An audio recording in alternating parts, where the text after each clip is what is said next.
ఒక పక్కేమో బీజేపీ చంద్రబాబు నాయుడు గారు ఇద్దరు కలిసి సన్నాయి నొక్కులు నొక్కుంటా పోతారు. బీజేపీ గారి కేంద్ర ప్రభుత్వంలో చంద్రబాబు నాయుడు గారు మంత్రులు కొనసాగిస్తారు. రాష్ట్రానికి అన్యాయం జరిగింది అని మళ్ళీ చివరకు చంద్రబాబు నాయుడు గారు ఆయన మంత్రులే మళ్ళీ చెప్తారు. మళ్ళీ ఆంధ్ర రాష్ట్రంలో ఇదే బీజేపీ వాళ్ళు చంద్రబాబు నాయుడు గారి మంత్రివర్గంలో ఆనందంగా కొనసాగుతారు.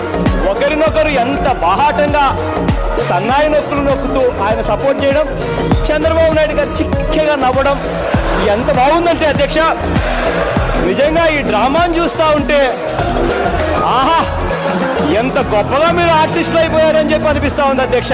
నిజంగానే బీజేపీ మీద మీకు అంత వ్యామోహం ఉంటే, బీజేపీ అంత బాగా చేస్తూ ఉందని మీకు అనుకుంటా ఉంటే, మరి ఎందుకు బీజేపీ అన్యాయం చేస్తూ ఉంది, బీజేపీ అన్యాయం చేసింది, ఎందుకు జగన్ ముందుకు రావడం లేదు అని చెప్పి మళ్ళీ బీజేపీని అనడము, మళ్ళీ జగన్